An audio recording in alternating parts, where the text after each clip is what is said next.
What's up everybody and civil architect में आप सभी का स्वागत है। तो यहाँ पर पार्ट 1 कंप्लीट करके हम फाइनली मैं आपके लिए पार्ट 2 स्केचअप का लाया हूँ, जिसमें पार्ट 1 में हमने 35 बाय 50 प्लॉट साइज़ का एक हाउस प्रिपेयर किया था। उसके लिए हमने ओनली बीम और कॉलम का स्ट्रक्चर पार्ट 1 में देखा कि किस तरीके से बनाया जाता है। तो पार्ट 2 में हम इसके आगे का प्रोसीजर, किस तरीके से वॉल को क्रिएट करते हैं, वो सभी देखने वाले हैं। तो अभी तक आपने पार्ट 1 को नहीं देखा है तो प्लीज़ जाकर चेक कर लीजिए। तो यहाँ पर अब हम स्टार्ट कर देते हैं वीडियो को।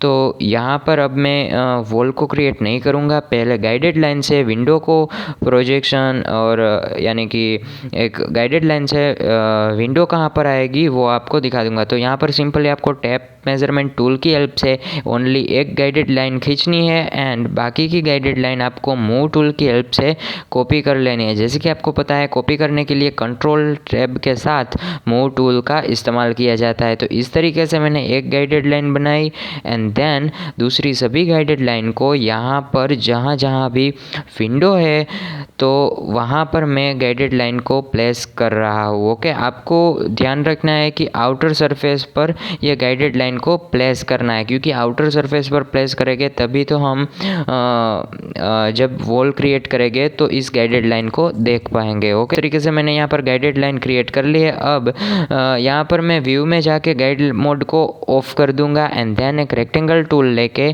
जहाँ जहाँ पर भी वॉल आती है वहाँ पर मैं रेक्टेंगल टूल की हेल्प से रेक्टेंगल ड्रॉ कर लूँगा। इस तरीके से यहाँ पर गाइस आपको जब भी रेक्टेंगल क्रिएट करेंगे तब आपको देखने को मिलेगा एक इस तरीके से वॉल टाइप लेयर क्रिएट हो जाता है। आपको सिंपल इसे क्लिक करके डिलीट कर देना है। ओके, तो इस तरीके से मैं सारे रेक्टेंगल क्रिएट करने वाला हूँ कि जहाँ पर भी हमारी वॉल है तो वहाँ पर मैं रेक्टेंगल टूल की हेल्प से, आप चाहे तो पेन टूल की हेल्प से भी कर सकते हैं, लेकिन यहाँ पर सारे की सारी वॉल रेक्टेंगुलर शेप में है तो वो इजी रहेगा। अब बारी आती है कि टैब मेजरमेंट टूल से हम मेज़र कर लेंगे कि हमारी वॉल को कितना एक्सट्रूड करना है।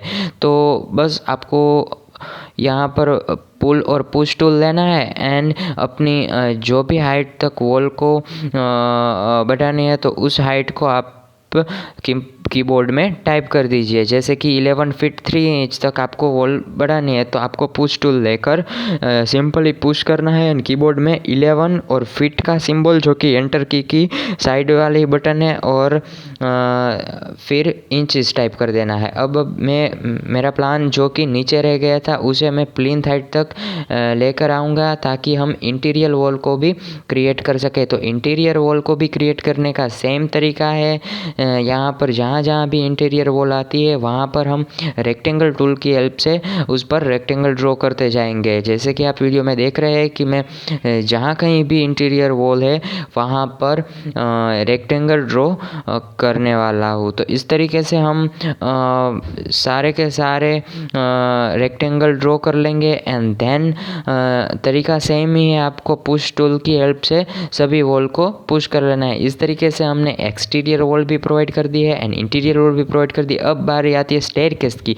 तो अब याद रखिएगा, स्टेयर में आपको ओनली 1 ही स्टेप क्रिएट करना है। जैसे ही 1 स्टेप क्रिएट कर दे तो आपको फिर वहाँ पर मटेरियल में जाना है। रेक्टेंगल टूल की हेल्प से पहले तो एक स्टेयर के ऊपर रेक्टेंगल कर दिया, फिर मटेरियल में से कोई भी मटेरियल, आप कलर भी रख सकते हो। यहाँ पर मैंने एक ब्लैक कंक्रीट लिया है, वो पोर कर दिया है एंड देन आपको पुश करना है अपने स्टेप का जो भी हाइट है 6 इंच या फिर 7 इंच। यहाँ पर मैं 7 इंच लेता हूँ। तो ओके, इस तरीके से एक को आप एंड फिर आपको यहाँ पर स्पेस बार एक बार दे देनी है एंड देन एरो की हेल्प से किसी एक फेस को सिलेक्ट कर रहे हैं, देन राइट क्लिक करके सिलेक्ट में जाके आपको select with all same material वाला ऑप्शन सिलेक्ट कर देना है। तो आपका सारा स्टेप सिलेक्ट हो जाएगा एंड फिर आपको मूव टूल की हेल्प से कंट्रोल प्रेस करके इस तरीके से स्टेप को उठा लेना है एंड फिर एक के ऊपर एक इस तरीके से कॉर्नर में उठा के रख देना है। ओके, ये बात समझ में आ गई। अब यहाँ पर इस तरीके से 2 से 3 स्टेयर तक तो हम कर सकते हैं, लेकिन ज़्यादा स्टेयर हो तो क्या करना होगा। तो अब ध्यान से देखिए, इस तरीके से आपको स्टेयर को उठाकर यहाँ पर रख देना है एंड देन आपको फिर से एक बार इसको मूव करना है कंट्रोल टूल के साथ, ओके। एंड देन आपको जितने भी स्टेयर चाहिए उतने नंबर टाइप करना है और साथ में एक्स टाइप करना है, तो इतनी कॉपी हमें मिल जाएंगी। जैसा कि आप देख सकते हैं यहाँ पर मैंने स्टेयर को जस्ट रख दिया है एंड इसे मूव करके ऊपर ले जाऊंगा। इस तरीके से सिलेक्ट करने का है। आपको ध्यान रखना है कि सारी की सारी फेस एक साथ सिलेक्ट होनी चाहिए, ओके। तो इस तरीके से एक बार आपने रख दिया एंड देन आपको टाइप ही करना है। जैसे कि 8 स्टेयर हो तो 8x टाइप करना है, 10 हमारे स्टेप आने वाले हैं तो 10x टाइप करना है। बस इस तरीके से ये हमारा टूल वर्क करता है, ओके। तो यहाँ पर मैंने फ़्लाइट प्रोवाइड कर दिया। अभी भी यहाँ से एक बार फ़्लाइट चेंज होने वाली है, तो सिंपली इस एक स्टेयर की मैं कॉपी करके यहाँ पर रख देता हूँ एंड देन इस स्टेयर को मैं रोटेट कर दूँगा, ओके। रोटेट करने के बाद फिर से मैं जितने भी स्टेयर आने वाले हैं, अब तो 2 या फिर 3 ही स्टेयर आने वाले हो गए, तो उतने स्टेयर फिर से कॉपी करके रख लूँगा। तो जैसे मैंने इस स्टेयर को सिलेक्ट किया, अब रोटेट टूल की हेल्प से जहाँ पर भी ब्लू आपको सर्कल दिखेगा ना, वहाँ से आपको, क्योंकि हमें ब्लू वाले प्लेन में रोटेट करना है, ओके। इस तरीके से रोटेट कर दिया। अब यहाँ से मैं इसको मूव कर दूँगा एम टूल की हेल्प से। तो यहाँ पर हमारा स्टेयरकेस प्रोवाइड हो गया है और ये काफ़ी अच्छे तरीके से हमारे प्लान में फिट हो गया है।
तो यहाँ पर से मैं गाइडेड मोड व्यू में जाके ऑफ कर दूंगा, ताकि सारी गाइडेड लाइन हिडन हो जाएगी टेम्पररी टाइम के लिए, यानी कि जहाँ तक हम ऑन ना करें। अब बारी आती है स्लैब को क्रिएट करने की। तो स्लैब के लिए क्या करना है, जहाँ हमने बीम कॉलम तो बनाए रखे थे, तो इस तरीके से जहाँ पर भी गैप है, जहाँ पर भी स्लैब आने वाला है, वहाँ पर रेक्टेंगल क्रिएट करते जाए। इस तरीके से मैंने रेक्टेंगल क्रिएट किए हैं, ओके। तो यहाँ पर जहाँ जहाँ पर भी स्लैब आने वाला है, वहाँ वहाँ पर मैं रेक्टेंगल क्रिएट कर रहा हूँ। देखिए जहाँ पर स्टेयर है वहाँ पर स्लैब नहीं आने वाला है, तो वहाँ पर हम रेक्टेंगल नहीं प्रोवाइड करेंगे। उसके अलावा सारी जगह पर जहाँ जहाँ भी स्लैब है वहाँ पर हम रेक्टेंगल प्रोवाइड कर देंगे। अब आपको क्या करना है, इन सभी रेक्टेंगल को सिलेक्ट करना है। एक साथ सिलेक्ट करने के लिए कंट्रोल की प्रेस करके रखें एंड एरो की से सिलेक्ट करें एंड देन मूव टूल की हेल्प से कंट्रोल की को प्रेस करके साइड में लेना है, यानी इस रेक्टेंगल की कॉपी हमने साइड में ले ली है।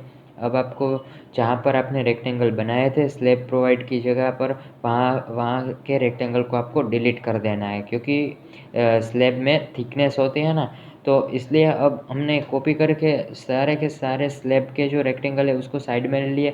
अब इसको हम थिकनेस प्रोवाइड करेंगे। कितने थिकनेस, जैसे कि स्लैब की जनरल थिकनेस 5 या फिर 6 इंचज़ की होती है, तो यहाँ पर मैंने 5 इंचज़ की प्रोवाइड कर दिया। बस एक स्लैब को थिकनेस प्रोवाइड करने के बाद दूसरे सभी स्लैब को डबल क्लिक करने हैं, तो अपने आप 5 इंचज़ के हो जाएंगे। अब इसको इस तरीके से सारे के सारे को एक साथ सिलेक्ट करना है एंड देन राइट क्लिक करके आप उसे मेक अ ग्रुप कर सकते हैं या फिर उसे अलग लेयर भी दे सकते हैं। तो अलग लेयर कैसे देना, तो यहाँ पर मैं सिलेक्ट करके मटेरियल भी पोर कर देता हूँ ताकि हमें कुछ रियलिस्टिक लगे कि ये स्लैब है। अब इसको मैं मेकअप ग्रुप कर देता हूँ राइट क्लिक करके, तो हमारा ये सारा स्लैब ग्रुप में आ गया है। अब न्यू लेयर क्रिएट करने के लिए मैं टेक्स्ट में जाऊँगा, वहाँ प्लस की साइन को टच करूँगा ताकि न्यू लेयर आ जाए और उसको नाम दे दूँगा बीम या और फर्स्ट स्लैब। ओके, तो सॉरी उसको नाम दे दूँगा फर्स्ट स्लैब। ओके, तो अब आपको एंटिटी इन्फो में जाना है और फिर वहाँ से आपको सिलेक्ट करना है स्लैब। ओके,